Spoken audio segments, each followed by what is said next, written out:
Hello friends, আজকে depression ও frustration থেকে বেরিয়ে আসার সহজ কিছু উপায় নিয়ে কথা বলবো। যখনই কেউ বুঝবেন আপনি ডিপ্রেসড বা ফ্রাস্ট্রেশনে ভুগছেন, ভুলেও মনে এটা পুষে রাখবেন না যে অন্য কেউ এসে আমাকে এখান থেকে বের করে আনবে। আপনার নিজেকেই পদক্ষেপ নিতে হবে এখান থেকে বেরিয়ে আসার। আপনি নিজে যদি চান খুব সহজে বেরিয়ে আসতে পারবেন। সহজ উপায়গুলো আমি বলে দিচ্ছি। ঘুম থেকে উঠেই প্রথমেই সৃষ্টিকর্তাকে ধন্যবাদ দিবেন আপনি সুস্থভাবে বেঁচে আছেন বলে। তারপর সারাদিনের ভিতর নিজের জন্য সময় বের করবেন, মি টাইম বের করবেন। সেই টাইমে আপনি আপনার ভালো লাগার ও ভালোবাসার কাজগুলো করবেন। ভালো লাগার ভালোবাসার কাজ এক একজনের এক এক রকম হতে হবে, এক একজনের অনেকগুলো হতে পারে। কারো বই পড়তে, গান শুনতে, গান গাইতে, রান্না করতে, ছবি তুলতে, ছবি আঁকতে, গাছ লাগাতে, মুভি দেখতে, ঘুরে বেড়াতে, আড্ডা দিতে, যার যা যা কিছু ভালো লাগে এবং যা যা সম্ভব তখনই শুরু করে দিবেন। প্রতিদিন করবেন ভালো লাগার ভালোবাসার কাজ এবং এই ভালো লাগার ভালোবাসার কাজের মধ্যে ডুবে যাবেন। এভাবে প্রতিদিন একবার বা একাধিক টাইমেও যদি আপনি সময় পান নিজের জন্য সময় বের করা, আপনি আপনার ভালো লাগার কাজগুলো যে কয়টা সম্ভব প্রতিদিন করবেন।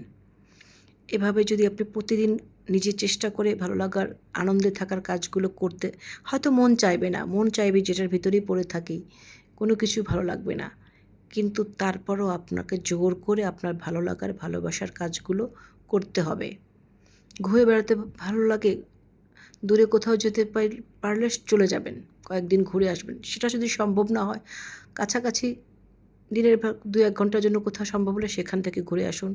বা যেটা আপনার ভালো লাগে, মনে আনন্দ দেয়, সেগুলো করবেন। প্রতিদিন সময় বের করে যে কোনো একটা সময় বা একাধিক সময় এগুলো করতে থাকবেন। এভাবে করতে করতে দেখবেন আপনি টেরও পাবেন না কখন আপনি ডিপ্রেশন থেকে বেরিয়ে গেছেন, কখন জীবনের প্রতি ফ্রাস্ট্রেশন থেকে আপনি বেরিয়ে আসছেন। আপনার জীবনে তখন আনন্দ খুঁজে পাবেন এবং মানে ভাবতেই পারবেন এত সহজে বেরিয়ে আসলাম। একটু চেষ্টা করে দেখুন, পারবেন।